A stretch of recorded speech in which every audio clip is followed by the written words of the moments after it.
সুপ্রিয় দর্শক শ্রোতা, স্বাগত জানাচ্ছি।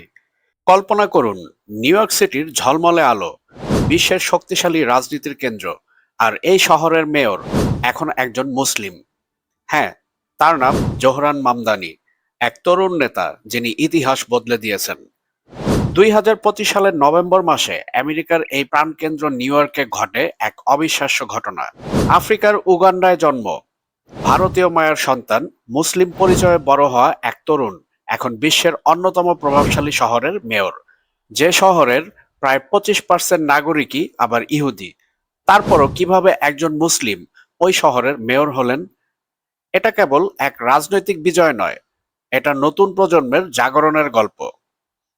আজকের ভিডিওতে আমরা জানবো এর আদ্যোপান্ত, তাই ভিডিও শুরু থেকে শেষ পর্যন্ত আমাদের সাথেই থাকুন।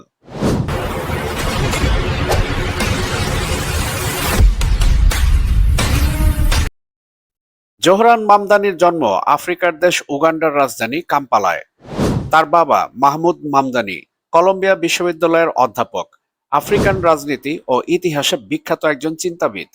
তার মা মীরা নাইর, যিনি ভারতীয় সিনেমার কিংবদন্তি নির্মাতা সালাম বম্বে, দ্য নেমশেক, কুইন অব কাতবি এর মতো চলচ্চিত্রে বিশ্বজোড়া সুনাম অর্জন করেছেন। এমন এক বুদ্ধিবৃত্তিক পরিবারে জন্ম নিয়েও জোহরান নিজের জীবনকে সাজিয়েছেন একেবারে ভিন্ন পথে।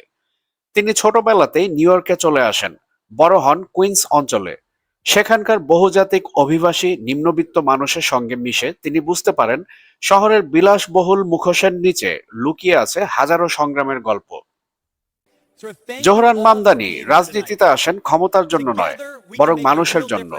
তিনি ছিলেন একজন টেনান্ট অর্গানাইজার, ভাড়াটেদের অধিকার রক্ষার কর্মী। যেখানে মালিকদের হাতে সাধারণ মানুষ অবহেলিত, সেখানেই দাঁড়িয়েছিলেন তিনি। এরপর রাজনীতিতে যোগ দেন ডেমোক্রেটিক সোশ্যালিস্ট অব আমেরিকা, সংক্ষেপে যাকে ডিএসএ বলা হয়, এর মাধ্যমে। সেখান থেকেই তার জনপ্রিয়তা ছড়াতে শুরু করে, বিশেষ করে তরুণ ও প্রগতিশীল ভোটারদের মধ্যে। তার বার্তা ছিল সহজ কিন্তু শক্তিশালী: রাজনীতি মানে বিলাস নয়, মানুষের জীবনের সমস্যার সমাধান। 2025 সালের নভেম্বর মাস, নিউ ইয়র্ক সিটির মেয়র নির্বাচনে প্রতিদ্বন্দ্বী ছিলেন প্রাক্তন গভর্নর অ্যান্ড্রু কুওমো, অভিজ্ঞ, ক্ষমতাবান, ধনী রাজনীতিবিদ। অন্যদিকে জোহরান ছিলেন নতুন, তরুণ এবং সিস্টেমের বাইরে একজন প্রার্থী। তবু তিনি তৈরি করেন এক অভূতপূর্ব আন্দোলন। বাড়ি বাড়ি গিয়ে প্রচারণা, সোশ্যাল মিডিয়ায় ভাইরাল ভিডিও, ছোট অনুদানের মাধ্যমে তহবিল, হাজারো স্বেচ্ছাসেবীর দল। ফলাফল: 4 নভেম্বর 2025, ইতিহাস সৃষ্টি করেন Zohran Mamdani. Zohran Mamdani becomes New York's first Muslim and South Asian mayor. তার জয়ের পর শহর জুড়ে ছড়িয়ে পড়ে আনন্দ আর গর্বের ঢেউ, কারণ এই প্রথম নিউ ইয়র্কের মেয়র একজন মুসলিম, একজন অভিবাসী পরিবারের সন্তান। জোহরান বলেন এক আবেগময় ভাষণে, "আমি এই শহরের সন্তান, যে শহর কখনো কাউকে ফেলে দেয় না। আমার জয় মানে আমাদের সবার জয়।" তার দেয়া প্রধান প্রতিশ্রুতিগুলো ছিল ঠিক এরকম: ভাড়া ফ্রিজ করা, যাতে সাধারণ মানুষ শহরে থাকতে পারে; ফ্রি পাবলিক ট্রান্সপোর্ট, বিশেষ করে নিম্ন আয়ের মানুষের জন্য; education and health budget increase, অর্থাৎ শিক্ষা এবং চিকিৎসা খাতে বাজেট বা ব্যয় বৃদ্ধি করা; ট্যাক্স দ্য রিচ, ধনীদের থেকে ন্যায্য কর আদায় করে সামাজিক সেবা বাড়ানো। এই নীতিগুলো নিউ ইয়র্কবাসীর মনে আশার আলো জ্বেলে দিয়েছে। তবে সবকিছু সহজ ছিল না। নির্বাচনের আগে ও পরে তিনি ইসলাম বিরোধী মন্তব্য, বর্ণবাদী ট্রোল, এমনকি ব্যক্তিগত হুমকির মুখেও পড়েছেন।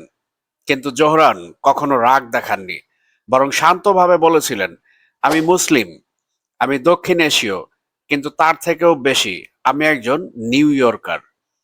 এই উত্তরেই মানুষ খুঁজে পেয়েছে তার সাহস ও সহনশীলতা। তবুও সামনে চ্যালেঞ্জ কম নয়। নিউ ইয়র্ক সিটি বিশ্বের সবচেয়ে জটিল প্রশাসনিক কাঠামোর একটি।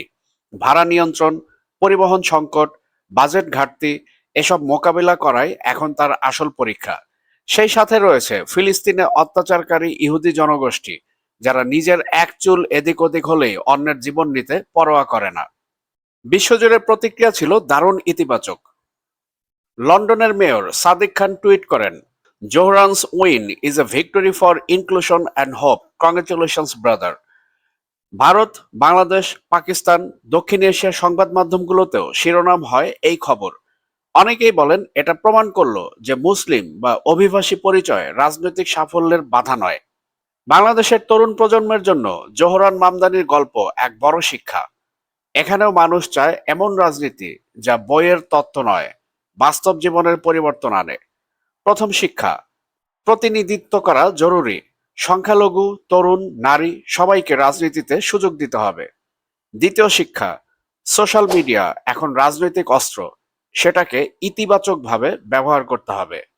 তৃতীয় শিক্ষা, মানুষের সমস্যার বাস্তব সমাধানই জনপ্রিয়তা এনে দেয়, ধর্ম বা দল নয়।